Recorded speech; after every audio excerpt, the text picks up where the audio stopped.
আসসালামু আলাইকুম বন্ধুরা, আশা করছি আপনারা সবাই ভালো আছেন। আপনাদের দোয়ায় আল্লাহর রহমতে আলহামদুলিল্লাহ আমিও ভালো আছি। তো প্রতিদিনের মতো আজকেও চলে আসলাম শিল্পীর নতুন আরেকটি ভিডিও নিয়ে আপনাদের কাছে। যে দেখতে পাচ্ছেন শিল্পী আজকে রান্না করতে এসে ও দেখে আমার বাগানটা অনেক নোংরা হয়ে গেছে। আসলে কি বলবো, কয়েকদিন থেকেই আমার বাগানটা অনেক নোংরা। তো আজকে বেশি নোংরা, কারণ আপনারা তো জানেন ইদানিং সময় আমাদের উত্তরবঙ্গে কয়েকদিন ধরে খুব বৃষ্টি হচ্ছে। আসলে উত্তরবঙ্গ বললে ভুল হবে, মানে সারা বাংলাদেশেই বৃষ্টি হচ্ছে, আর বৃষ্টির সঙ্গে কিন্তু একটু হালকা বাতাসও আছে। তো যার কারণে গাছ থেকে যত পুরাতন পাতা ছিল, মানে শুকনো পাতা, পাশাপাশি কিছু কাঁচা পাতাও ঝরে পড়ে গেছে। আর কয়েকদিন থেকে আমরা চাইলেও পরিষ্কার করতে পারছিলাম না, কারণ দিনের বেলাও বৃষ্টি থাকার কারণে, আর বৃষ্টি যখন থাকে না তখন আবার এটা ভিজা থাকে। ভিজা থাকলে তো আপনারা জানেন ঝাড়ু দেওয়া যায় না। তো সেই কারণে তো আজকে সকালবেলা অবশ্য বৃষ্টি নেই, যার কারণে শিল্পী রান্না করতে এসে দেখে বাগানের যে অবস্থা, আর আজকে তো একটু ঝাড়ু দেওয়া যাবে। তো নোংরা থাকলে আমার ভালো লাগে না, পাশাপাশি আমার চাইতে বেশি ওর, মানে নোংরা থাকলে ও আর অন্য কোনো কাজই করতে পারবে না। যার কারণে কিন্তু ও সবগুলো পরিষ্কার করে এখন আবার চলে আসছে। এই যে আমার বাগানের সামনে যে আমি ঘাস লাগিয়েছিলাম, এর আগে আপনারা দেখেছেন, এই যে দেখতে পাচ্ছেন।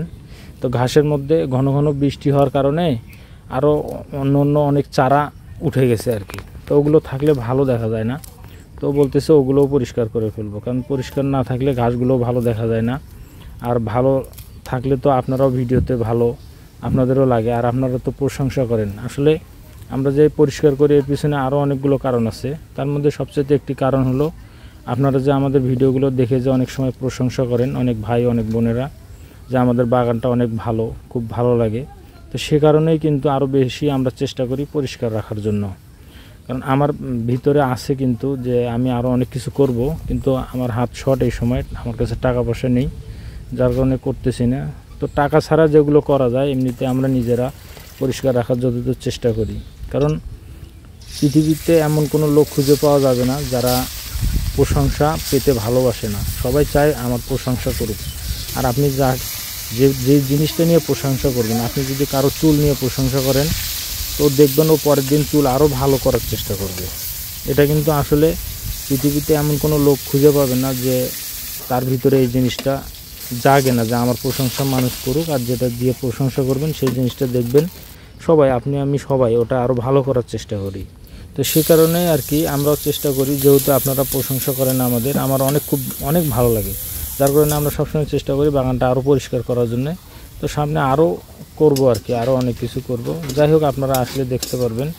তা আপনারাও কিন্তু ইচ্ছা করলে বাড়ির আশপাশে পরিষ্কার রাখতে পারেন। পরিষ্কার তো রাখেন, সবাই রাখেন আমি জানি, আবার আপনারা অন্য কিছু মনে করবেন না। পরিষ্কার রাখেন বলতে আমি এটা বোঝাচ্ছি আপনাদেরকে যে ফুল গাছ এটা সেটা অনেক কিছু আপনারা লাগাতে পারেন, কিন্তু খুব একটা ব্যয় হয় না। একটু জাস্ট পরিশ্রম করবেন, দেখবেন যে আপনার বাড়ির আশপাশে সুন্দর লাগবে। আর সুন্দর লাগলে কিন্তু আপনার বাড়ি থেকে কোথাও যেতে ইচ্ছে করবে না। ঠিক আমি কিন্তু এই গার্ডেনটা করার আগে, মানে এই বাগানটা লাগানোর আগে, আমি কিন্তু বেশিরভাগ সময় বাইরে থাকতাম, বাসায় খুব একটা থাকতাম না। কারণ আমার একটা ব্যবসা আছে, পাশাপাশি আমি বাইরে একটু সময় কাটাতাম। আর এখন কিন্তু এই বাগানটা করার পর থেকে আমি তো বাহিরে খুব একটা সময় ব্যয় করি না। শুধু ব্যবসার যে কাজ, যেগুলো প্রয়োজন আর কি, বিশেষ প্রয়োজন, আমি ওই সময়টুকু বাইরে সময় দেই, আর একটু সন্ধ্যা বা রাত্রি সময় দিই। আর দিনের বেলা সব সময় আমি বাগানেই সময় দেই, আমার ছোট বাচ্চাটাকে নিয়ে, আমার বড় ছেলেটাকে নিয়ে। আর পাশাপাশি এখানে থাকলে শিল্পীরও অনেকটা হেল্প হয়, আর আমারও ভালো লাগে। সত্যি কথা বলতে বাগানে থাকতে আমার অনেক ভালো লাগে। সেজন্যই আর কি আপনাদেরকে বললাম, আপনারাও ইচ্ছা করলে বাসা পরিষ্কার পরিচ্ছন্ন রাখলে, ফুলের গাছ লাগালে আপনাদেরও ভালো লাগবে। তো যাই হোক, আপনারা আবার অন্য কিছু মনে করবেন না। আমার কথাগুলো আমি যতটুকু বুঝি, ছোটো মানুষ, সেখান থেকে বললাম। যাই হোক, কথা বলতে বলতে অনেক কথা বলে ফেলছি। তো শিল্পীরও তো এদিকে প্রায় মাছের রান্নাটা শেষ হয়ে গেছে। মাছ দিয়ে কচু রান্না করছিল, ওটা শেষ হয়ে গেছে। এখন আবার করলা আলু দিয়ে ভাজি করতেছে। এ হলো আজকে রান্নার রেসিপি। আপনারা তো হয়তো দেখছেন, আমি তো বক করতেছিলাম। তো আজ এ পর্যন্তই। সবাই ভালো থাকবেন, সুস্থ থাকবেন। সবাইকে সালাম, আসসালামু আলাইকুম।